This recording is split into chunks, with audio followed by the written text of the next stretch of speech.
From Washington, this is VOA News.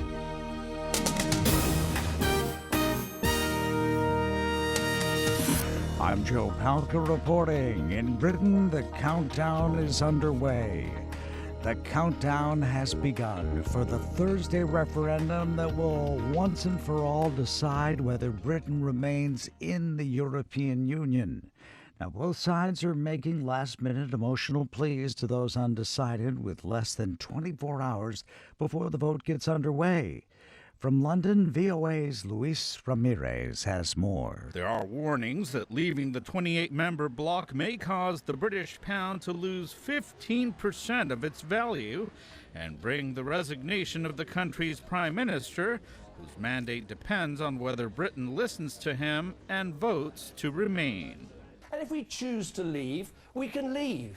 But let's be clear, if we do leave, that's it. We're walking out the door. Polls since the June 16th murder show the Leave camp losing ground, but both sides still very close, ahead of a referendum that many believe may change the course of European history. Luis Ramirez, VOA News, London. Well, just how are officials here in the U.S. looking at Brexit and its possible ramifications? Well, few authorities on the financial stage carry more weight than the chairman of the Federal Reserve, Janet Yellen. Well, it is a risk that we're monitoring. I've said that. We will be watching closely to see what the vote is and what possible repercussions it might have. She says it's not what inevitably will happen that concerns her, but what might happen. I don't know that a Brexit vote would have significant consequences for us, but it could, and I think it's important to take that into account. She has no emergency meetings regarding the Brexit vote scheduled regardless of the outcome. This is VOA News.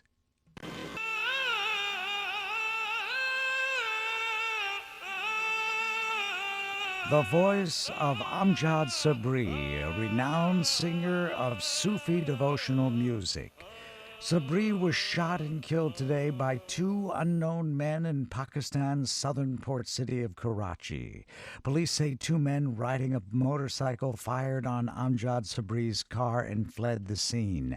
The 45-year-old singer succumbed to his wounds as he was being driven to a hospital.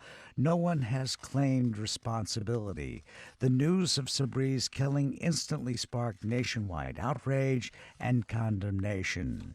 Democrat John Lewis, a United States congressman from Georgia, led the charge today in one of the more unusual political protests in recent history.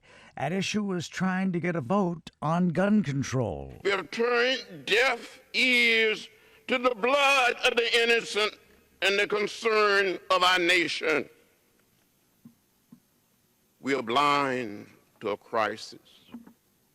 Mr. Speaker, where is the heart of this body? Where is our soul? Those who pursue common sense improvement are beaten down. Reason is criticized. Obstruction is praised. Well, then a group of about 36 Democrats in the House then staged a highly unusual sit-in in the chamber Wednesday to protest Republican refusal to hold a vote on restricting gun purchases in the aftermath of the Orlando mass shooting. The rebellious lawmakers marched to the front of the chamber in the U.S. Capitol and announced they were protesting to force House Speaker Paul Ryan to keep the House in session during a scheduled week-long break next week. Forces loyal to Libya's new national unity government in Tripoli have reportedly made gains inside the Islamic State-held coastal city of Sirte, while forces loyal to the rival government in Tobruk say they've pushed back al-Qaeda militants in Benghazi. Edward Uranian reports for VOA from Cairo. Militiamen loyal to the unity government captured 2 districts inside Sirte amid heavy fighting and reports of casualties on both sides. Ahmed Hadia, a spokesman for pro-government military forces, asserted that battles took place in several areas. He says pro-government militiamen had pushed IS fighters out of the Zafran and Garbiat districts and quartered them in small pockets of the 700 district.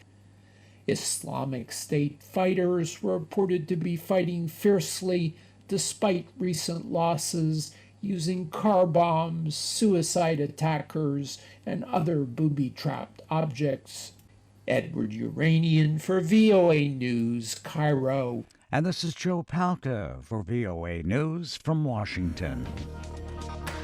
That's the latest world news from VOA.